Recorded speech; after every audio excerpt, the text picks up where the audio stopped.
예, 계속해서 출애굽기에 대해 설명을 해드리겠습니다. 이제 홍해를 건너는 장면이 나옵니다. 하나님께서 이스라엘 백성들을 10가지 재앙을 다 보여주신 후에 이스라엘 백성들을 출애굽시키십니다. 그 10가지 재앙을 한번 생각해 보시기 바랍니다. 10가지 재앙을 통해서 이집트는 완전히 망하게 됩니다. 어떻게 보면 하나님께서 이집트 사람들에게 심판을 내리시는 모습이 거기서 잘 나타나고 있다고 볼 수 있습니다. 하나님께서는 이스라엘 백성들을 살리시기 위해서 10가지 재앙을 주셨는데요.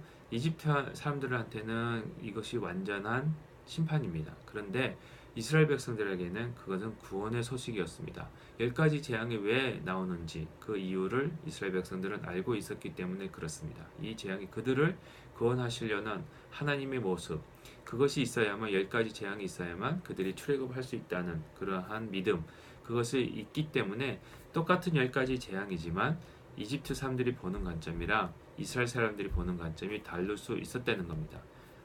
똑같은 사건이지만 한 사람에게는 심판이었고요, 다른 사람에게는 구원이었습니다.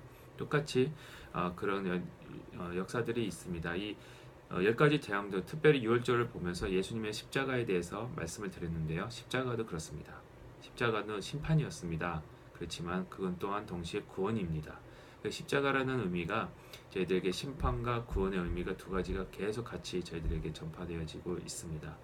이와 같이 이제 하나님께서 10가지 재앙을 통해서 이스라엘 백성을 구원하시고 홍해를 건너게 하시는데, 홍해를 만났을 때 이스라엘 백성들이 또 불평을 합니다. 그랬을 때 뒤에서는 이집트 군대가 쫓아오고요. 다시 이제 이스라엘 백성들을 잡으려고요. 앞에는 홍해가 가로막고 있을 때에 하나님께서 홍해를 갈라시는, 이스라엘 백성들이 보고 있는 그 앞에서 홍해를 갈르시는 그 장면이 나옵니다.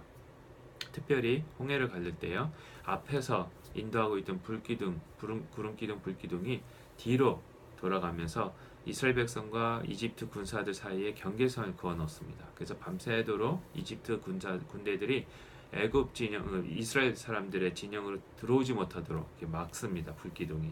그러는 사이에 홍해가 갈라지고요, 하나님께서 보호하심에 따라 그 홍해를 마른 땅을 건너듯이 건너게 하십니다.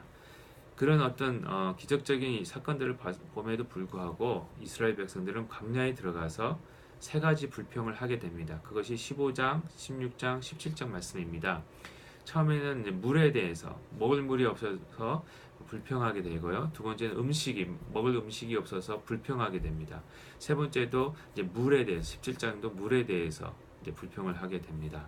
그래서 첫 번째 15장에서 불평, 16장의 불평, 17장의 불평을 하게 되는데, 이 세 가지 불평을 통해서 신명기에 가서는 더 말씀을 드리겠지만 이스라엘 백성들이 불평하는 것에 모세가 말씀으로 이렇게 그렇게 하지 말라, 하나님을 시험하지 말고 사람이 떡으로 사는 것이 아니고 하나님 말씀으로 산다 그러시고 하나님만을 경배하라 그런 말씀들이 나오는데, 그것이 후에 예수님께서 세 가지 시험을 받으실 때에 그 말씀을 똑같이 사용하십니다.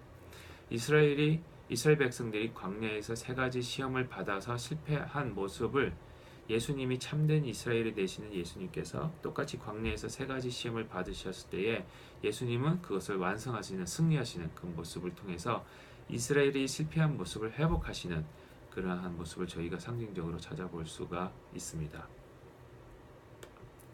또 19장에서는 율법을 주십니다. 율법을 주시고요, 성막을 짓게 하시고요, 그리고 성막처럼 시내 산도 세 구역으로 나누는 모습이 그 율법 수여 받는 모습 속에서 볼 수가 있습니다.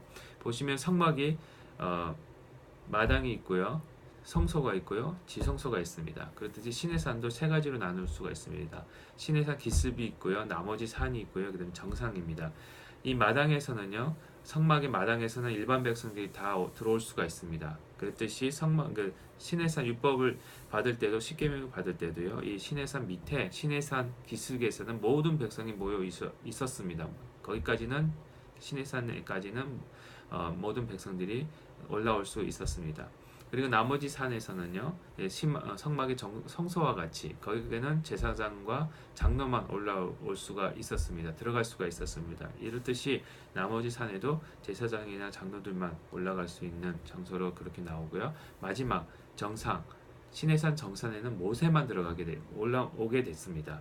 모세만 올라왔다는 것은 지성소에는 대제사장만 들어갈 수 있는 그러한 모습이 나온 것 같이 시내산에서도 정상에는 모세만 들어가게끔 올라오게끔 하나님 말씀하시는 걸 통해서 이미 율법을 수여하시는 장면 속에서 성막을 어떻게 지어야 될지에 대한 암시적인 그런 내용들을 하나님께서는 주고 계십니다. 그래서 십계명을 받고요.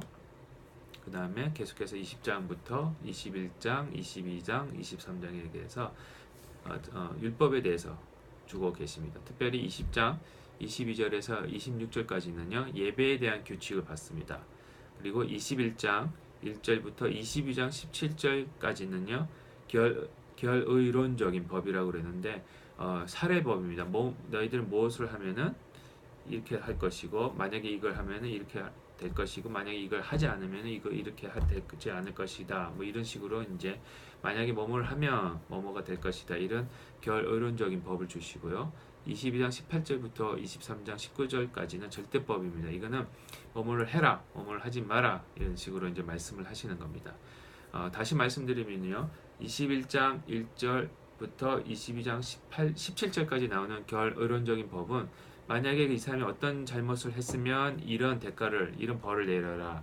그런 식으로 얘기를 하는 거라면은 22장부터 23장 19절까지는 절대법. 만약이라는 전제가 없습니다. 무조건 이것을 해서는 안 되고 어떤 것은 해야 되고 이런 식으로 이제 말씀을 하시는 법이 나오고요. 23장에서는 순종과 불순종에 대한 결과에 대해서 말씀을 하고 계십니다. 그래서 너희가 이런 일을 하면은 순종을 하면은 이런 결과가 나타나고 이런 불순종을 하면은 이런 결과가 나타날 것이라는 것이 23장까지의 말씀입니다. 다음 주는 계속해서 24장부터 40장까지 내용을 다음 주에 또 살펴보도록 하겠습니다. 감사합니다.